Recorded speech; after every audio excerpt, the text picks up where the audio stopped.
তোমাকে একটা প্রশ্ন করি, তুমি কি কখনো এমন ভেবেছো এই সেটআপ পারফেক্ট, এই ট্রেড 100% কাজ করবে? তারপর কি হয়েছে? আমি জানি কি হয়েছে। আর একটা প্রশ্ন, বিশ্বের সেরা ট্রেডার্স যারা 30 বছর ধরে কনসিস্টেন্টলি প্রফিটেবল, তারা কি জানে পরের ট্রেড জিতবে কিনা? না, তারা জানে না। তারা কখনো জানার চেষ্টাও করে না। তাহলে তারা কিভাবে জেতে? এই একটা প্রশ্নের উত্তরই আজকের পুরো ভিডিওটা। আর এই উত্তর না জানলে তুমি যত অ্যানালাইসিস শেখো, যত ইন্ডিকেটর ইউজ করো, তুমি 93%-এর দলেই থাকবে। চলো তাহলে শুরু করি।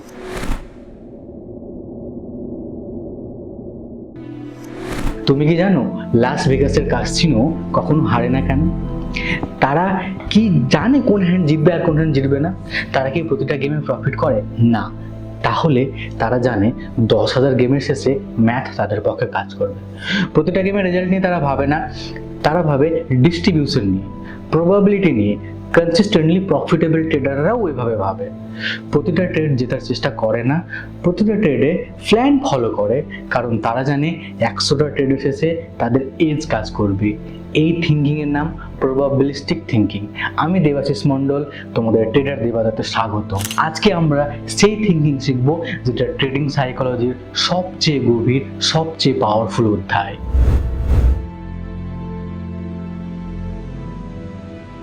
আমি তোমাকে দুজন ট্রেডারের গল্প বলি। দুজন একই স্ট্র্যাটেজি ইউজ করে, একই ইন্ডিকেটর ইউজ করে, একই রিস্ক ম্যানেজমেন্ট রুল, একই ব্রোকার।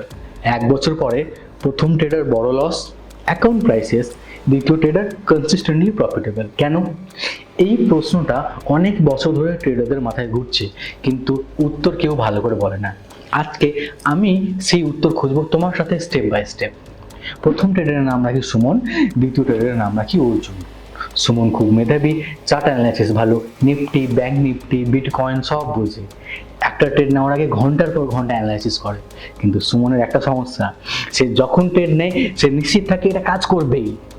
তাই যখন ট্রেড এগেনস্টে যায় সে হতভম্ব হয়ে যায়, স্টপ লস মুভ করে, এটা ফিরবে বলে ধরে থাকে। আর যখন যেতে ইমিডিয়েটলি প্রফিট নিয়ে নেয়। এই ভয়ে যদি আবার লস হয়ে যায় তাহলে, প্রফিটটা যদি গায়েব হয়ে যায় তাহলে।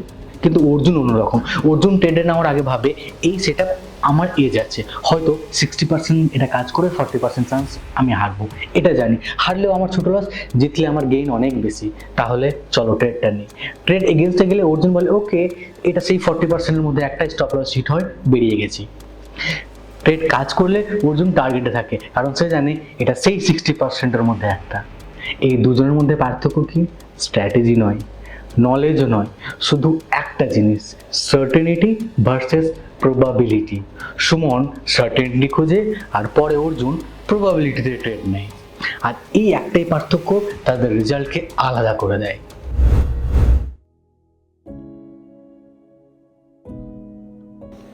এখন প্রশ্ন হলো, কেন সুমন সার্টেনিটি খোঁজে? কেন প্রতিটা ট্রেডে নিশ্চিত হতে চাই? এটা কি শুধু সুমনের প্রবলেম? না, এটা আমাদের সবার প্রবলেম। কারণটা আমাদের এডুকেশন সিস্টেম। হ্যাঁ, আমাদের এডুকেশন সিস্টেম। স্কুলে কি শেখানো হয়েছে? 1+1=2 নিশ্চিত, ট্রায়াঙ্গেলের 3টে অ্যাঙ্গেলের সমষ্টি 180 ডিগ্রি নিশ্চিত, হিস্ট্রি কোন সাল কি সব এগুলো নিশ্চিত। আমাদের পুরো এডুকেশন সিস্টেম নির্মাণ হয়েছে সার্টেনিটির উপর ভিত্তি করে। একটা নির্দিষ্ট অ্যান্সার, নির্দিষ্ট নিয়ম, সঠিক উত্তর দাও নাম্বার পাও, ভুল উত্তর দাও ফেল করো। কিন্তু মার্কেট এই নিয়ম মেনে চলে না। মার্ক ডগলাস ট্রেডিং সাইকোলজির সবচেয়ে বড় নামগুলোর মধ্যে একজন। তার বিখ্যাত বই ট্রেডিং ইন দ্য জোন, এই বইটা ট্রেডিং ইন দ্য জোন। এই বইটাতে তিনি লিখেছেন, আমাদের জীবনে যে স্কিল শিখি স্কুলে, ক্যারিয়ারে, রিলেশনশিপে, সেই সব স্কিল ট্রেডিংয়ে কাজ করে না। ট্রেডিংয়ে আলাদাভাবে ভাবতে হয়, প্রবাবিলিটিতে ভাবতে হয়, সার্টেনিটি ছেড়ে দিতে হয়। কিন্তু এটা বলা যতটা সহজ, করা ততটা কঠিন। কেন? কারণ সার্টেনিটি আমাদের কমফোর্টেবল রাখে। সার্টেনিটি মানে আমি জানি, আনসার্টেনিটি মানে আমি জানি না। আমি জানি না বলতে আমরা ভয় পাই। স্কুলে আমি জানি না মানে ছিল ফেল, কিন্তু ট্রেডিংয়ে আমি জানি না কিন্তু আমার এজ আছে, আমার প্ল্যান আছে, এটাই প্রফেশনাল ট্রেডারদের কথা, এটাই প্রবাবিলিস্টিক থিঙ্কিং। 2025 সালে জুলাই মাসে SSRN-এ একটি গবেষণাপত্র প্রকাশিত হয়েছে। লিখেছেন উইলিয়াম নেলসন, বিষয় probabilistic thinking in quant trading. সেই গবেষণায় স্পষ্ট বলা হয়েছে প্রফেশনাল কোয়ান্ট ট্রেডারদের সবচেয়ে মূল্যবান কগনিটিভ টুল হলো প্রবাবিলিস্টিক থিঙ্কিং। তারা ফিক্সড প্রেডিকশনে বিশ্বাস করে না, তারা ডিস্ট্রিবিউশনে ভাবে, তারা সিনারিওতে ভাবে, আনসার্টিনিকে তারা এনিমি মনে করে না, আনসার্টিনিকে তারা ট্রেড করার সুযোগ মনে করে। তুমি কি আনসার্টিনিটিকে সুযোগ মনে করতে পারবে? চলো দেখি কিভাবে।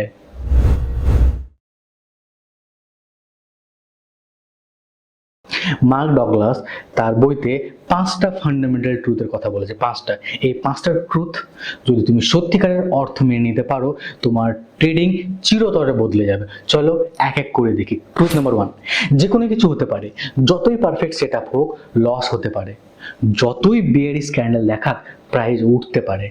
মার্কেটে 100% নিশ্চিত কিছুই নেই। তুমি বলবে এটা তো সবাই জানে। হ্যাঁ, মাথায় জানে, কিন্তু ট্রেড নেওয়ার সময় যখন পিএনএল এর লাল নাম্বারটা দেখাচ্ছে তখন কি সত্যি মেনে নিতে পারছো? এই ট্রুথটা জানার নয়, এই ট্রুথটা অনুভব করার। ট্রুথ নাম্বার 2, প্রফিট করতে হলে পরে ট্রেড কি হবে সেটা জানতে হবে না। ক্যাসিনো জানে না কোন হ্যান্ড জিতবে, তবুও ক্যাসিনোর ম্যাথ কাজ করে। তোমাকেও জানতে হবে না, তোমাকে শুধু জানতে হবে তোমার এজ কি। সেই এজ কি পজিটিভ এক্সপেক্টেন্সির? যদি হ্যাঁ, তাহলে শুধু কনসিস্টেন্টলি এক্সিকিউট করো। মার্ক ডগলাস বলেছেন কনসিস্টেন্ট ট্রেডাররা মার্কেট প্রেডিক্ট করে না, তারা শুধু নিজেদের সম্পর্কে জানে, তারা নিজেরা কি করবে সেটা জানে। ট্রুথ নাম্বার 3, উইন আর লস র্যান্ডমলি আসে। এটা অনেকের সবচেয়ে কঠিন ট্রুথ। ধরো তোমার স্ট্র্যাটেজি উইন্ডেড 60%, মানে 100টা ট্রেডে 60টা জিতবে, 40টা হারবে, কিন্তু কোন 10টা জিতবে আর কোন 10টা হারবে সেটা র্যান্ডম। মানে একটা না 5টাতে লসও হতে পারে। তার মানে এই না যে স্ট্র্যাটেজি ভেঙে গেছে, তার মানে এই নয় যে তুমি ভুল করছো। এটাই ডিস্ট্রিবিউশন, এটাই প্রবাবিলিটির স্বাভাবিক নেচার। কিন্তু সুমনের মতো ট্রেডার এটা বোঝে না, 5টা লস দেখি বলে আমার স্ট্র্যাটেজি কাজ করছে না, স্ট্র্যাটেজি বদলায়, নতুন ইন্ডিকেটর আনে, আবার হারে।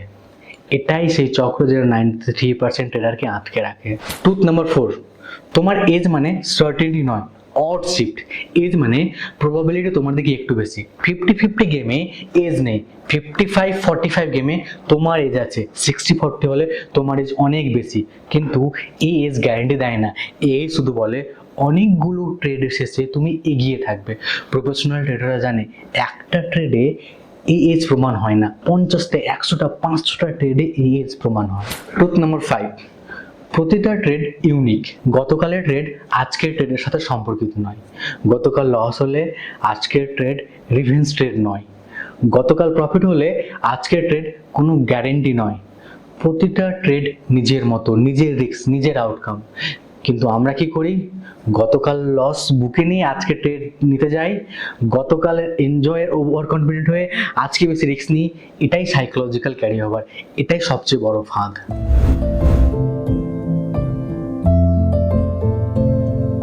চলো ক্যাসিনোর গল্পটা আর একটু গভীরে যাই, কারণ এখানে একটা ম্যাথামেটিক্যাল ট্রুথ লুকিয়ে আছে যেটা বেশিরভাগ ট্রেডার জানে না। ধরো তোমার একটা ট্রেডিং স্ট্র্যাটেজি আছে, উইন রেট 40%, মানে 10টা ট্রেডের মধ্যে 4টাতে যেত, লস রেট হচ্ছে 60%, মানে 10টা ট্রেডের মধ্যে 6টাতে হারো। এখন বলো স্ট্র্যাটেজি প্রফিটেবল হবে?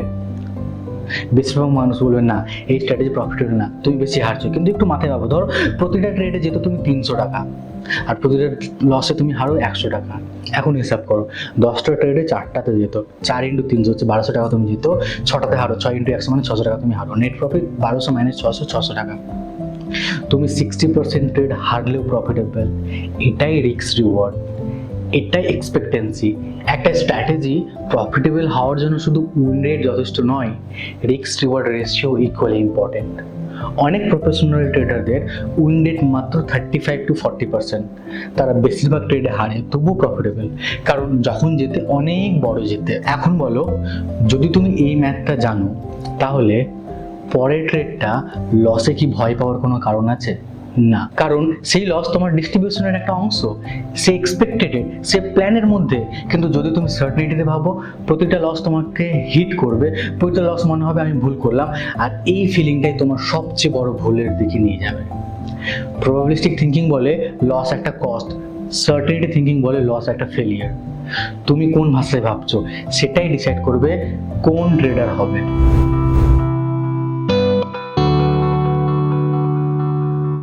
মার্ক ডগলাসের ট্রেডিং ইন দ্য জোন বইতে একটা কনসেপ্ট আছে, দ্য জোন। জোন কি? জোন হলো সেই মানসিক অবস্থা যেখানে একজন ট্রেডার কাম থাকে, ফোকাস থাকে, কোনো একটা ট্রেডার আউটকাম নিয়ে ভাবে না, শুধু প্ল্যান এক্সিকিউট করে। জোনে থাকলে কোন ট্রেড মিস হলে ঠান্ডা মাথায় থাকে, পরে সেটা আসবে, লস হলে অ্যাকসেপ্ট করে, এটাই ডিস্ট্রিবিউশনের অংশ। প্রফিট হলে এক্সাইটেড হয় না, পরের ট্রেডও সেম প্রসেস। জোনে থাকা মানে তুমি আউটকাম পাচ্ছ না, প্রসেস পাচ্ছ। আমি তোমাকে একজন ট্রেডার এক্সাম্পল দিই, কবিতা। ব্যাঙ্গালুরুর একজন IT professional, part time trading করে। শুরুতে অনেক লস করেছে, তারপর সে প্রবাবিলিস্টিক থিঙ্কিং শিখে একদিন তার 7টা ট্রেডে একটানা লস হলো। আগে হলে সে প্যানিক করতো, রিভেন্স ট্রেড নিত, স্ট্র্যাটেজি বদলাতো, কিন্তু এবার সে জার্নাল খুললো, লিখলো আজ 7টা লস, এটা আমার স্ট্র্যাটেজি ডিস্ট্রিবিউশনের মধ্যে, আমার এজ এখনো ভ্যালিড, আমি প্রসেস ফলো করেছি, পরের সপ্তাহেও কন্টিনিউ করব। সে প্ল্যাটফর্ম বন্ধ করলো, পরের সপ্তাহে 8টা ট্রেডের মধ্যে 5টাতে প্রফিট, মান্থ শেষ নেট প্রফিট। কবিতার কাছে সেই 7টা লুজিং ট্রেড কি ছিল? ফেলিয়ার না, একটা নর্মাল স্ট্যাটিস্টিক্যাল ইভেন্ট। এটাই জোন, এটা প্রবাবিলিস্টিক মাইন্ডসেট। মার্ক ডগলাস বলেছেন zone is not lakh, it is the result of internal alignment. মানে তোমার বিলিফ, তোমার এক্সপেকটেশন আর তোমার বিহেভিয়ার যখন একটা লাইনে আসে তখন তুমি জোনে থাকো। আর জোনে থাকার সবচেয়ে বড় কারণ হলো প্রবাবিলিস্টিক থিঙ্কিং।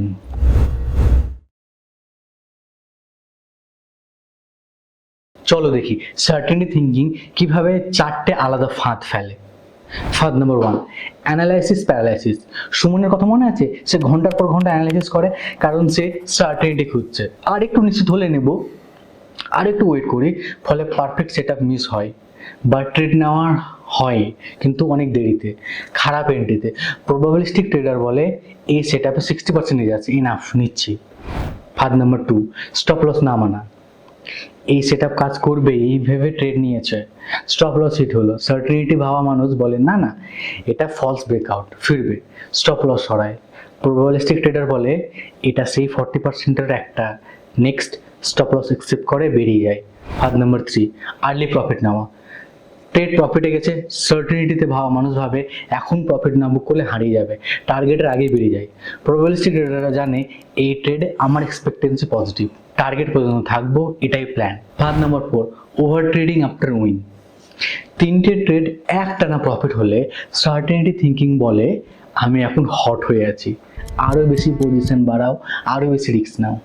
প্রবাবিলিস্টিক ট্রেডাররা জানে এই 3টা উইন ডিস্ট্রিবিউশনের একটা পার্ট, পরের ট্রেডে আমার সেই same edge, same risk, same process. এই 4টা ফাঁদই সার্টেনিটি মাইন্ডসেট থেকে জন্ম নেয়, আর 4টাই ভাঙে প্রবাবিলিস্টিক থিঙ্কিং দিয়ে।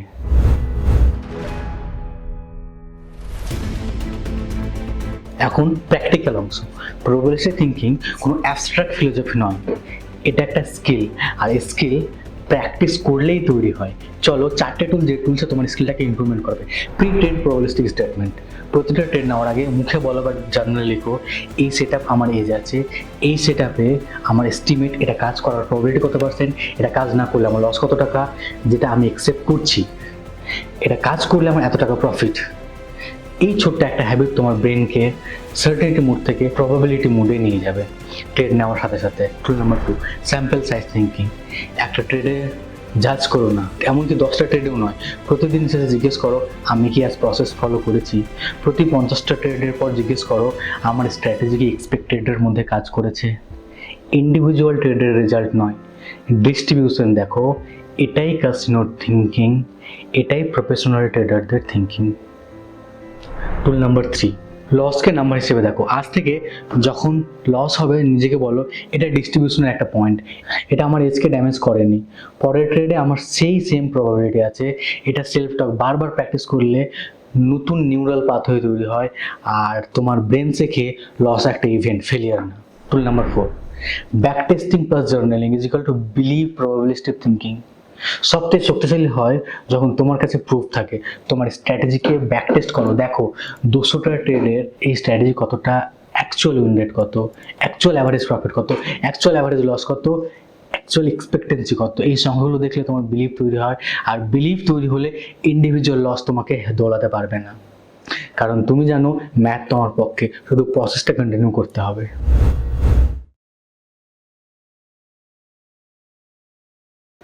আজকে আমরা দেখলাম সার্টেনিটি মাইন্ডসেট আর প্রবাবিলিস্টিক মাইন্ডসেটের মধ্যে পার্থক্য। তুমি হয়তো ভাবছো এটা তো থিওরিটিক্যাল, আমি কি সত্যি ভাবে ভাবতে পারবো? আমি তোমাকে বলছি পারবে, কিন্তু একদিনে নয়, একটা ভিডিও দেখে নয়। এটা প্র্যাকটিস, রিপিটেশন, অ্যাওয়ারনেস। প্রতিটা ট্রেডের আগে সে একটা কথা মনে রেখো, এটা একটা প্রবাবিলিটি, সার্টেনিটি নয়। প্রতিটা লসের পরে সে একটাই কথা বলো, এটা ডিস্ট্রিবিউশন, ফেলিয়ার নয়। প্রতিটা জয়ের পরে সে একটা কথা মনে রেখো, পরের ট্রেডেও সেম প্রসেস। এই তিনটে কথা যদি তুমি সত্যিকারের অর্থে ইন্টারনালাইজ করতে পারো, তুমি আর সুমনের মতো থাকবে না, তুমি অর্জুন হবে। তুমি আর সেই 93% দলে থাকবে না, তুমি সেই 7% দিকে হাঁটতে থাকবে। শুধু একটা মানসিকতার পরিবর্তন, কিন্তু সেই পরিবর্তন তোমার পুরো ট্রেডিং জীবন বদলে দেবে।